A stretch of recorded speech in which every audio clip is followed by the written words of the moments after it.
Shri Jacob George, നമ്മൾ നേരത്തെ KPCC പ്രസിഡന്റിന്റെ അഭിപ്രായ പ്രകടനങ്ങളിലെ ആർജവക്കുറവിനെ കുറിച്ചോ അല്ലെങ്കിൽ വളരെ വോക്കലാവുന്നില്ല, വളരെ too diplomatic or too weak എന്ന് പറഞ്ഞു. KPCC വർക്കിംഗ് പ്രസിഡന്റുമാരുടെ കാര്യം കൂടി നമ്മൾ പരിശോധിക്കണം. AP അനിൽകുമാറും ഷാഫി പറമ്പിലും PC വിഷ്ണുനാഥും KPCCയുടെ വർക്കിംഗ് പ്രസിഡന്റുമാരായിരിക്കുകയാണ്. ഒരക്ഷരം മിണ്ടിയിട്ടില്ല.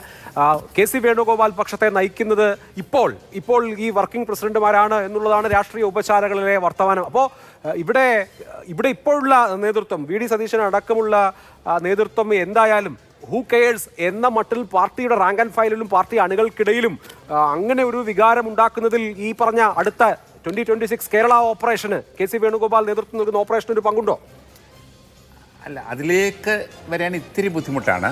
പക്ഷേ ചിലപ്പോൾ കാണുമായിരിക്കും. നമുക്കിപ്പോൾ അത് ഉറപ്പിച്ച് പറയാൻ പറ്റത്തില്ല. പക്ഷേ KC വേണുഗോപാലിനെ കഴിഞ്ഞ കുറേ കാലമായി കേരളത്തിൽ ഒരു കണ്ണുണ്ട്, കേരള രാഷ്ട്രീയത്തിൽ കണ്ണുണ്ട്. അത് കേരളത്തിലെ ഏറ്റവും വലിയ ഉയർന്ന പോസ്റ്റ് മുഖ്യമന്ത്രി കസേര തന്നെയാണ് അദ്ദേഹത്തിന് ആവശ്യം. അതിനുവേണ്ടി ഇത്ര കണ്ട് നീചമായ നികൃഷ്ടമായ ഒരു നിലപാട് അദ്ദേഹം സ്വീകരിക്കുമോ എന്ന് ഞാൻ അങ്ങ് പച്ചയ്ക്ക് വിശ്വസിക്കുന്നില്ല. അഭിലാഷ്, കാത്തിരിക്കണം. കാരണം അദ്ദേഹം അതേക്കുറിച്ച് വ്യക്തമായിട്ടൊന്നും പറഞ്ഞിട്ടില്ല. പക്ഷേ ഇവിടെ അഭിലാഷ് ഉപയോഗിച്ച വാക്ക് ധാരാളം പരാതികൾ, അത് രമേശ് ചെന്നിത്തല പറഞ്ഞതാണ്.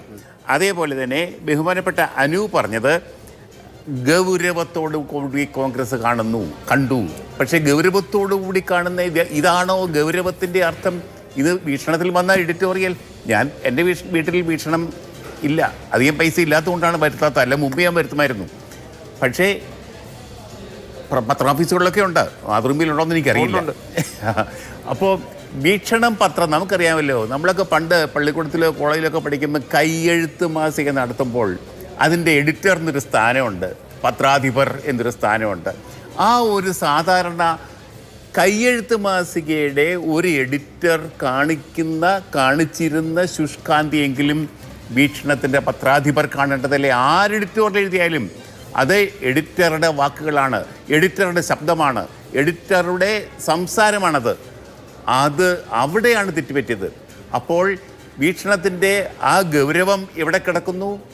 KPCC നേതൃത്വത്തിൻ്റെ, പ്രതിപക്ഷ നേതാവിൻ്റെ ഗൗരവം എവിടെ കിടക്കുന്നു? അതല്ലേ അനൂപെ നോക്കേണ്ടത്, അതല്ലേ പ്രധാനപ്പെട്ട കാര്യം. ഇനി ധാരാളം നമുക്കൊക്കെ അറിയാം, എത്രയോ മാസങ്ങളായി KPCC അധ്യക്ഷന്, KPCC നേതൃത്വത്തിന്, എന്തിന് കേന്ദ്ര ഹൈക്കമാൻഡിന് എത്ര പെൺകുട്ടികളുടെ, പ്രതിപക്ഷ നേതാവിന് പരാതി കിട്ടി. ഈ പെൺകുട്ടികളിൽ അനൂപേ കേട്ടോ, ഈ പെൺകുട്ടികളിൽ 1-2 പേരെങ്കിലും കേരളത്തിലെ കോൺഗ്രസിൻ്റെ പ്രധാന നേതാക്കളുടെ മക്കളാണ്. ഓർക്കണം, ഈ നേതാക്കൾ VD സതീശൻ പ്രതിപക്ഷ നേതാവിനെ നേരിട്ട് കണ്ട പരാതി കൊടുത്തിട്ടില്ലേ?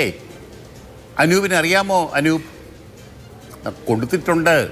അതുകൊണ്ടാണ് അത്ര കർശനമായിരുന്ന നിലപാട് VD സതീശൻ എടുത്തത്.